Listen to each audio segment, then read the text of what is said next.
The mansion was quiet. The afternoon sun poured through the tall windows of the luxurious living room. The silence was broken only by the distant ticking of a grand wall clock. George had just arrived home from work, although everyone knew he barely came home anymore. But something felt off today. "Where's Amara?" he asked no one in particular, looking around the quiet hallway. The security guards were out front, and none of the staff were in sight. A flicker of suspicion flashed across his eyes. His phone buzzed, but he ignored it. Quietly, he walked toward Monica's room. As he got closer, he heard a voice, low, shaky, and trembling. It was Amara. He slowed his pace and tiptoed closer, pressing his back against the wall just beside the slightly open door. Inside, Amara was kneeling beside Monica's chair. Her voice was barely above a whisper. "Madam," she said gently, "I know you can't see me, but please listen. George has married another woman. Her name is Olivia. I saw their wedding picture. He keeps it in a brown envelope inside his study drawer. He bought a mansion in Lekki for her. That's why he hasn't been coming home." George's eyes widened. His throat tightened. His heart raced in panic. How did she find out? He pushed the door open with such force it slammed against the wall. "You liar!" he barked, pointing at Amara. "You, this poor maid. You dare feed lies into my wife's head?" Amara froze in fear, slowly rising to her feet. Monica, still seated with dark sunglasses covering her eyes, turned her head toward the noise. "You're lying to my wife, trying to poison her mind against me?" George stormed forward and raised his hand. "Don't you dare!" Monica's voice rang out, strong and steady. George stopped. His hand hung mid-air. Monica stood up from the chair. "Yes," she stood, slowly, with purpose. She reached up and removed her dark glasses, revealing two sharp, focused eyes staring straight at him. You can see?" George stammered, stumbling back a step. "Yes," Monica said firmly. "I can see everything now. I was never blind. You thought I was helpless. You thought you could cheat, lie, and steal from me, but I was watching you all along." George's mouth fell open. "What are you talking about? I hired a private investigator the day you told me you were going to Dubai for business. But you weren't in Dubai. You were in Lekki, with Olivia." She walked closer, her voice now louder, her anger rising.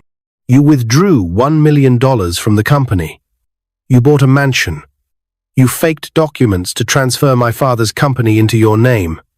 And the worst of it? You married another woman while I sat here, thinking I was your wife, thinking we were in this together." George's hands shook. "You're lying." Monica looked to the door. The guards were already on their way, but before they arrived, George did something no one expected. He pulled out a gun. Amara screamed. Monica froze. "You think you're smart?" George barked. "You think you can trick me? After all I've done to get here? You were nothing without me." He pointed the gun at Monica. "I won't let you destroy everything I've built." Just as his finger moved to the trigger, "Drop it." 4 armed guards burst into the room, weapons drawn. George turned in shock, but was immediately tackled to the ground. The gun skidded across the marble floor. One guard cuffed his wrists while the others held him down. Amara collapsed to the ground, crying in fear. Monica knelt beside her, gently wrapping her arms around her maid, the only person who truly stood by her. George's screams echoed as he was dragged out of the room. "I'll ruin you, Monica. I swear I'll ruin you." But Monica didn't flinch. She stood tall, her eyes fierce, her heart steady, her voice calm. "No, George, you ruined yourself." The following morning, news broke across every media platform in Nigeria. Billionaire George Andrew arrested for attempted murder, fraud, and bigamy. But while the whole world was talking about George, Monica was making a quiet phone call to her lawyer. There was one more secret she hadn't revealed yet, and it was bigger than anyone expected. The early morning breeze rolled gently through the wide-open windows of the mansion. Birds chirped in the distance, oblivious to the storm that had erupted just hours before. But inside, the mansion felt colder than ever. Monica sat on the edge of her bed, holding her phone, her fingers trembling slightly. "Are you sure the file is complete?"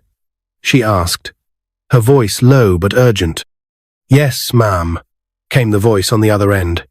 "Everything is in place. We traced every illegal transfer and every call he made to the syndicate in South Africa. We also found evidence linking him to a past investment scam in Port Harcourt. The authorities will be very interested." Monica's lips pressed into a tight line. "Send it all to the Federal Crime Unit." "Yes, ma'am." She ended the call and let out a deep breath. Her eyes turned toward the framed wedding picture on her nightstand. She stared at George's smiling face, the man she had trusted with everything. The man who once danced with her under the rain, promising forever. The man who now sat behind bars. The room was silent, except for the sound of soft footsteps approaching. It was Amara. Dressed in her usual uniform, Amara entered quietly and stood by the door, unsure if she was welcome after everything. But Monica looked up and smiled gently. "Come in, Amara, please." Amara nodded and walked in slowly. I didn't mean to overstep, Ma. I just couldn't keep quiet anymore. I know I'm only a maid." "You're not just a maid," Monica interrupted, standing up and walking over to her. "You saved me. You protected me when no one else dared. You were the only one who saw the truth and had the courage to speak it." Amara's eyes welled up with tears. "I didn't know what he would do if he found out." "I knew," Monica said softly. "That's why I set the trap. I needed proof, needed to know how far he would go. And now the whole world will see who he truly is." Amara wiped her face and nodded. "But there's something else I didn't tell anyone," Monica added, her voice suddenly more serious. Amara looked up, confused. "Something else?" Monica walked to her wardrobe, opened the top drawer, and pulled out a small envelope sealed with wax. She held it out. "I found this 3 weeks ago in George's briefcase. He had no idea I saw it. It's a death certificate." "A death certificate?" Amara whispered. "Yes, but not just any death certificate," Monica said, sitting down. "It was for a woman named Chinelo George, his first wife." Amara gasped. "First wife?" "Yes. According to this document, she died in a house fire 5 years ago, but something about it didn't feel right. I dug deeper, hired someone to check. Turns out Chinelo didn't die. She faked her death and escaped to South Africa." Amara's jaw dropped. "Why would she fake her death?" "Because George was trying to kill her," Monica said plainly. There was silence.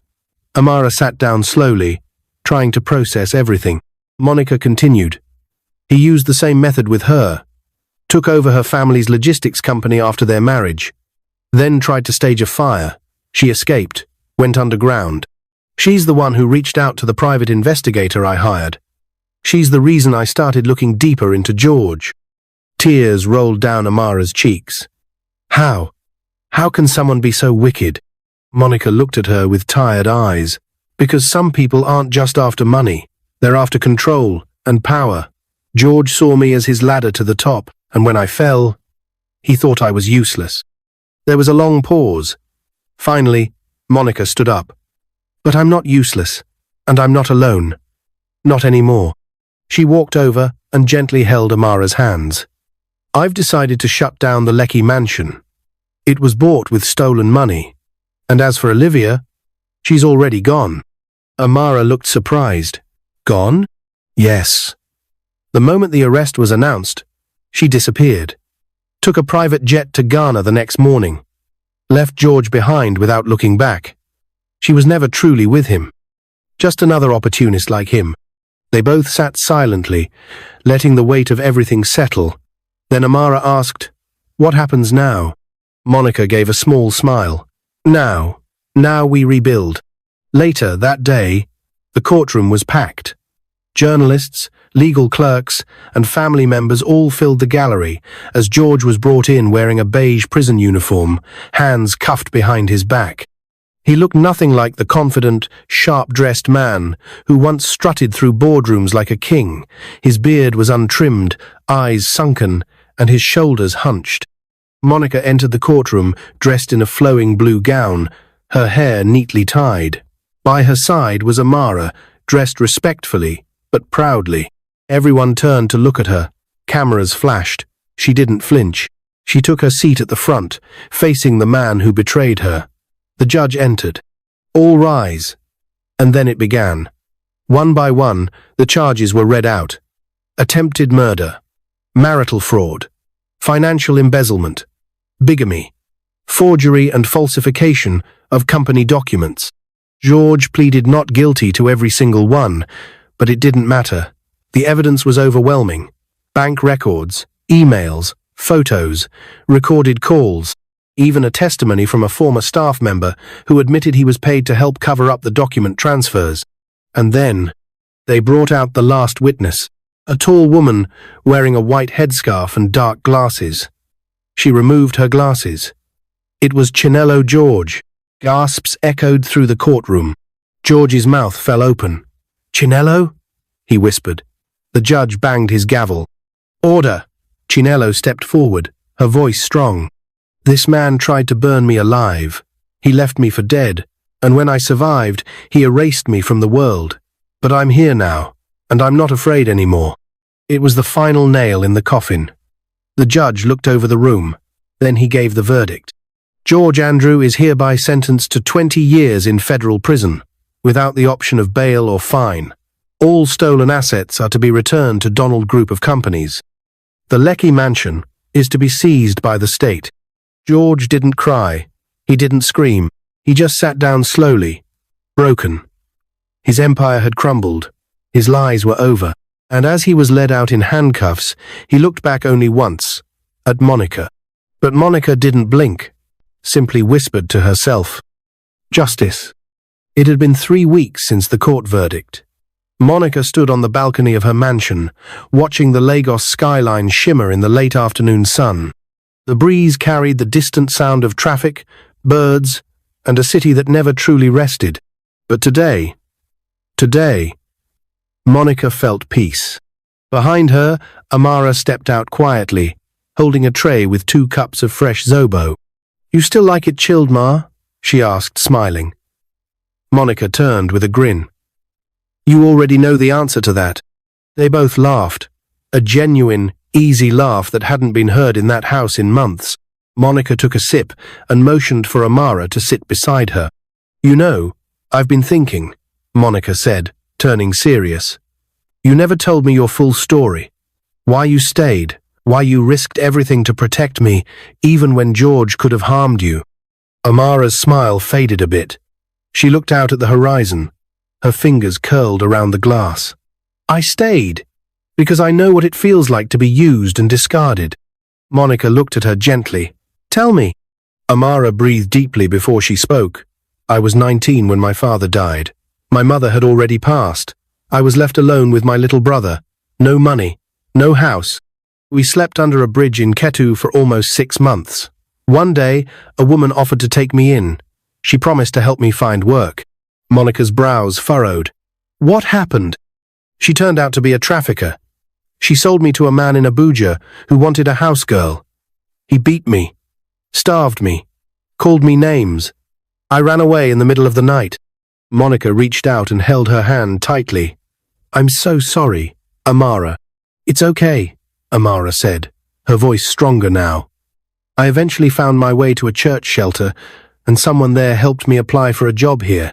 When I came to your house and saw how kind you were to me, how you treated me with dignity, I told myself I would never let anyone hurt you the way I was hurt."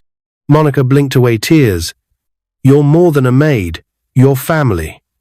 Amara smiled, but there was still sadness in her eyes. Monica leaned closer.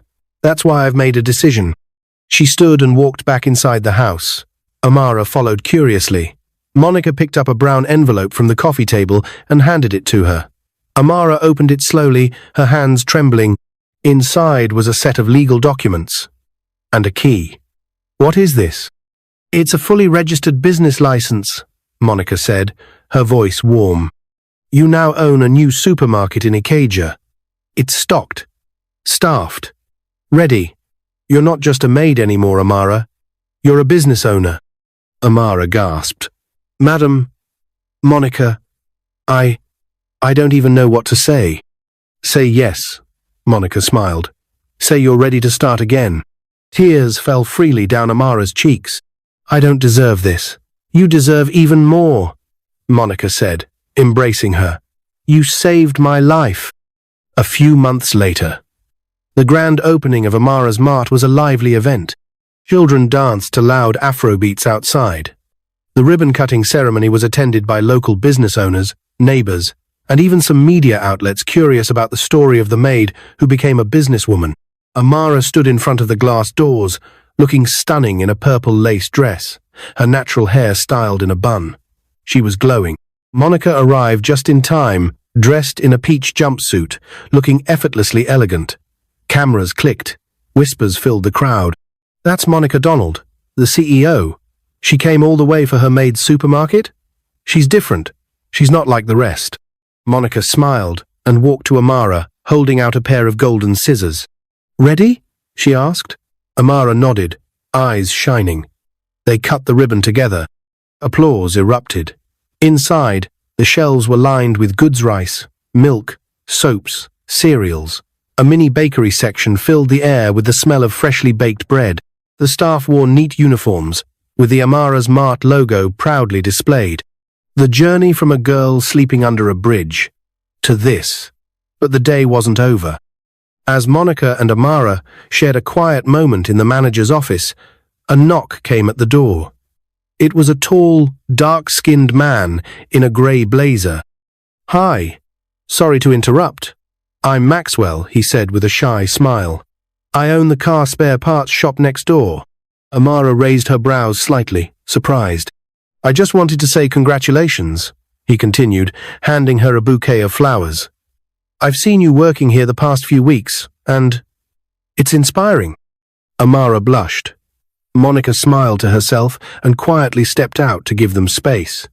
Outside, she took a deep breath and looked up at the sky. Life was healing. But for Monica, the journey wasn't over. 2 years later, the mansion was filled with laughter. Pink and white balloons floated above. Musicians played soft jazz in the garden. Waiters in crisp uniforms moved around serving drinks and small chops. It was Monica's wedding day, but this time, it wasn't grand or televised. It was simple, intimate, peaceful. Jerry, a tall, soft-spoken billionaire and CEO of Gentech Company, stood at the altar in a white agbada. His eyes locked on Monica as she walked down the aisle. She wore a white lace gown that sparkled in the sun, her smile soft, serene. They met a year ago at a business summit in Abuja. Jerry had been through his own heartbreak, a failed marriage with betrayal of its own.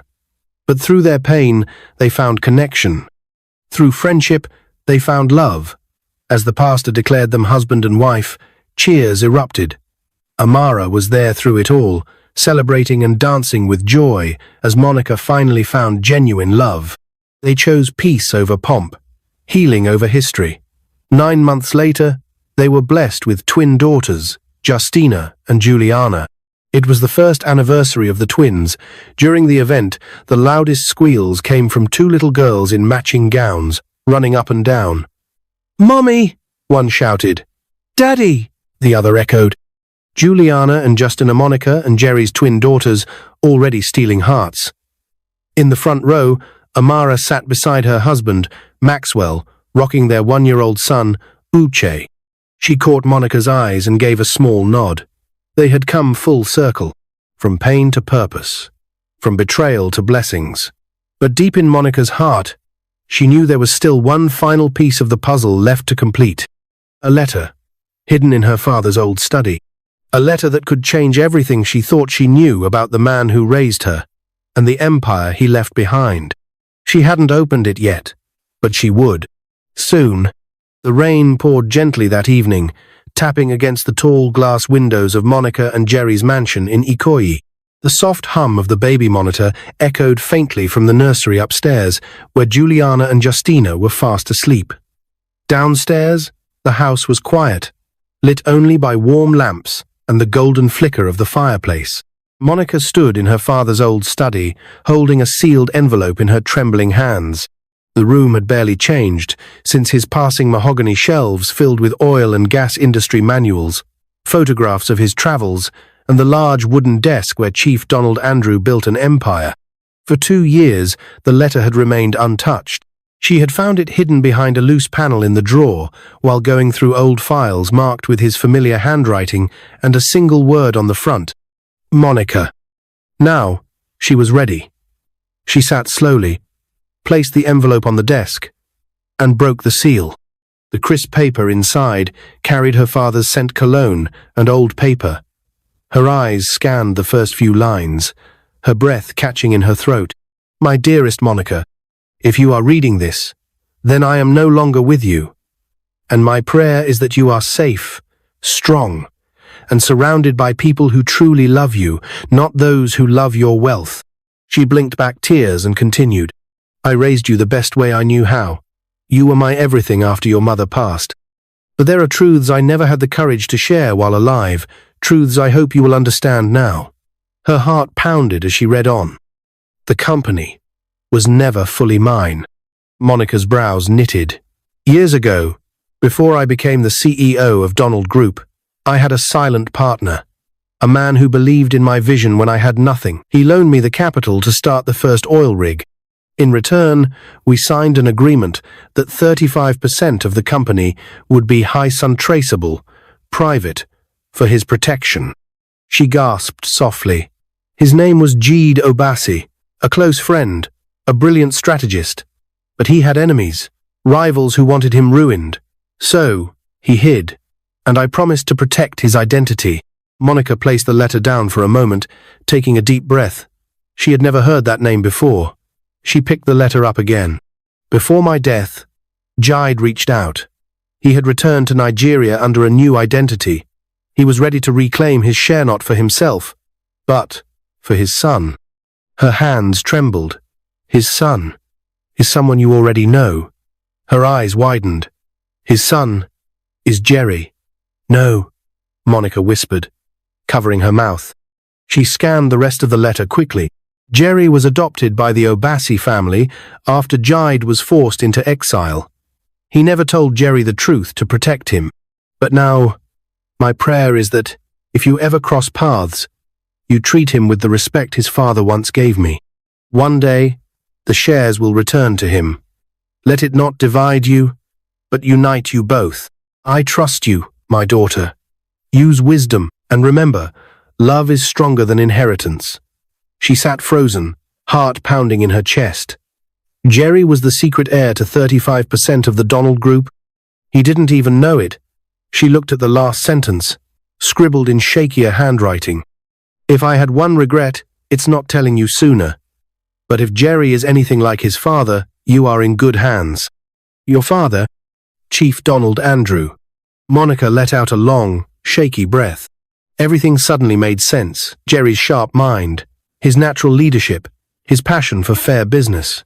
He wasn't just brilliant, he was born from brilliance. And now, she had a choice to make. Should she tell him? Would it change their marriage? Would he still love her without suspicion, without fear she married him out of guilt or strategy? Before she could decide, the door creaked open. Jerry stepped in, wearing a navy blue t-shirt and sweatpants. His expression softened when he saw her sitting alone at the desk, the opened letter in her hands. Babe, he said gently. You okay? She looked up slowly, her eyes searching his face. I found something. He walked over and knelt beside her. What is it? She handed him the letter without a word. He read it carefully, his eyes narrowing, then widening, then freezing. When he finished, he looked up at her, stunned. I had no idea, he said slowly. My dad never said anything. Not one word. I believe that, Monica whispered. Silence hung between them. Jerry stood up and stepped away, rubbing his forehead. So, what does this mean? That I'm entitled to part of the company? Yes, she replied softly. 35%. It was hidden all this time. He turned to her, pain in his eyes. And you? What are you thinking? Monica stood. I'm thinking, That the man I married is still the man I love. That your bloodline doesn't change who you are to me. But this could shift everything, he said. The board. The legacy. Let it, she interrupted. If this was my father's wish, then I will honor it. And Jerry, her voice cracked, you earned this long before I ever knew who your father was. You've stood by me, helped rebuild what George tried to destroy, and fathered our girls with patience and love. Jerry walked back to her and took her hands. Are you sure? I've never been more sure of anything. He kissed her forehead gently. I don't want the company to divide us. It won't, she whispered. It will define us. They embraced, holding tightly to each other as the storm outside began to ease. Unseen by both, little Juliana had crawled to the top of the staircase, holding her teddy bear, watching them quietly. She giggled softly. They looked up and smiled. It was a new day, but not without its tests, because not everyone was happy about Jerry's rise, and somewhere, someone was watching, waiting, plotting. A familiar face from the past, ready to return. The morning after Monica revealed the truth to Jerry, the office of Donald Group of Companies buzzed like a disturbed beehive. Phones rang without pause, whispers trailed through hallways, and the boardroom filled faster than ever before. Word had spread. 35% of the company belongs to Jerry? One executive murmured. Impossible. That stake was never public, another muttered. But Monica, now confident and calm, stood at the head of the boardroom table beside Jerry. Her face was composed, and her voice was firm. My father made a decision decades ago, and as the legal heir, I have chosen to honor it, she said. A silent partnership was the foundation of this empire. And now, the truth has come home. Some applauded quietly, others exchanged looks, but no one could deny the evidence. The sealed documents and signatures from Chief Donald, verified by company lawyers, left no room for argument. Jerry nodded at the room. I don't intend to disrupt operations. Monica and I have always run this company together. That won't change. But as they exited the boardroom, Monica's assistant, Ada, rushed toward them. Ma, she whispered nervously, handing her a printed document. This came in from the legal department. An anonymous package. Monica scanned the first page and froze. A name was scribbled across the top in bold red ink. Olivia George. Jerry read over her shoulder. His jaw tightened. George's secret wife? Monica nodded slowly, flipping through the contents. It wasn't just a letter. It was a threat. Olivia was back, and she had one demand. If you want to protect your daughters, meet me alone. Lekki waterfront. Midnight. Or your secret goes viral and, worse. A photo was attached. A clear picture of Juliana and Justina playing in the mansion garden taken that morning. Monica's heart stopped. She's watching us, she whispered. Jerry reached for his phone, but Monica grabbed his hand. No police. Not yet. If she's watching, any sudden move might push her into doing something worse. Jerry clenched his jaw. Then I'm coming with you. No, Monica said firmly. She asked for me. Alone. If this is about what's left of George's empire, she wants leverage. Jerry hesitated, but Monica's eyes were fierce. I'm not afraid anymore. That night, Lekki waterfront. The moon was full, casting a silver glow across the waves. Monica stepped onto the quiet dock wearing a black jacket, her heels clicking softly against the old wood. In her coat pocket was a small voice recorder already running. A boat rocked at the end of the pier. Then she saw her. Olivia, dressed in black jeans, long braids over one shoulder, sunglasses hiding her face even in the dark. Well, well, Olivia smirked, stepping into the light. You showed up. You sent me pictures of my daughters, Monica said coldly. What do you want? Olivia chuckled, pacing slowly. George was a fool, she said. But I'm not. When he was arrested, he left behind files, documents, passwords. Do you know how many dirty secrets that man kept? Yours, your father's, the board's. You're bluffing. Am I? Olivia snapped, pulling out a flash drive. One click and I leak everything. Offshore accounts, illegal land purchases, and your husband's new shares? Poof. Lawsuits will bury this company for years. Monica stood her ground. You don't care about the company. What do you really want? Olivia stepped closer, eyes cold. I want my cut. I was married to George, even if it wasn't public. That mansion? You took it back. The money? Frozen. I have nothing. You chose that path, Monica replied. You helped a criminal. Now you're angry because the game turned on you? Olivia's jaw tightened. Give me $10 million and I disappear. Monica shook her head. You don't want money. What? You want significance. You want to matter. But Olivia, you don't. You were just another chapter in George's destruction. And that story is over. You think this is over? Olivia hissed, reaching into her purse. In a flash, she pulled out a gun. But before she could raise it, drop it. Jerry stepped out of the shadows, his voice calm, steady, and holding a security radio in his hand. Security has you surrounded.